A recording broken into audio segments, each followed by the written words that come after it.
বাবা চলে এসছে, যাও বাবার কাছে যাও। ওফ, দাঁড়াও না, এক মিনিট একটু শান্তি নেই, সরো এখান থেকে।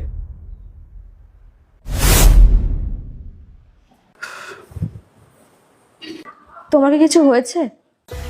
না, কিছু হয়নি। কিন্তু দেখে তো চিন্তিত মনে হচ্ছে। শান্তি চাই একটু, 2 মিনিটের, পেতে পারি? আচ্ছা ঠিক আছে, তুমি এক কাজ করো, তুমি বসো, তোমার জন্য আমি চা করে আনছি, তখন দেখো মাইন্ডটা ফ্রেশ লাগবে। আমি বলেছি চা করে আনতে, বলেছি আমি যে চা খাবো। আরে 2 মিনিট একটু শান্তি চাই, শান্তিতে বসতে দেবে আমাকে একটু? সামান্য ব্যাপারে এত রিয়াক্ট কেন করছো? এটা সামান্য ব্যাপার? আরে সকাল থেকে অফিসে কাজ করো, সিনিয়রদের তানা শোনো, আবার বাড়িতে এসে বউয়ের ঘ্যাচঘ্যাচানি প্রশ্ন সব। আরে তোমার দায়িত্ব, বাচ্চার দায়িত্ব, বাড়ির দায়িত্ব সামলাতে সামলাতে না আমি পাগল হয়ে উঠেছি।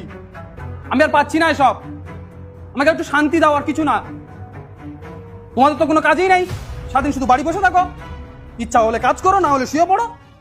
1 মিনিট, তুমি কি বললে? তোমার অফিসের চাকরি আর ঘরের কাজ এক না, সত্যি এক না। আর ভগবান না করুক তোমার অফিসের কাজ যেন কখনো ঘরের কাজ না হয়ে ওঠে। ঘরের সমস্ত কাজ করতে গেলে না আমাকে 24 ঘন্টার মধ্যে 18 ঘন্টা জেগে থাকতে হয়। আর তোমাদের অফিস থেকে তোমাদের তো বছরের মধ্যে 40 দিন ছুটি দেয়, তার মধ্যে 24 ঘন্টার মধ্যে কাজ করো 8 ঘন্টা।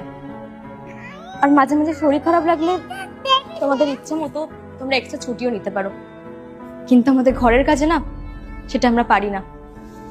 যতই আমরা ক্লান্ত থাকি, যতই আমাদের শরীর খারাপ হোক, বা কাজ করতে করতে যতই বিরক্ত ফিল করি না কেন, সমস্ত কাজ আমাদের দিন রাত জেগে করতে হয়। এই যে বাচ্চাকে কোলে নিয়ে না ঘরের সমস্ত কাজ আমি করি, ঝাড় দেওয়া, বাসন মাজা, রান্না করা, সমস্ত সমস্ত কাজ আমি একা করি। কিন্তু তুমি তার মধ্যে 1% করো না। যাই হোক, এসব কাজ করার ফলে তো আমি মাস গেলে কোনো মাইনেও পাই না। আর আমার এসব কথা বলার ইন্টেনশন ছিল না, তুমি যেহেতু শুরু করলে তাই বললাম। আমি জানতাম কথাগুলো বললে তোমার খারাপ লাগবে। বিশ্বাস করো, ঘরের এইসব কাজ করতে না আমার খুব ভালো লাগে।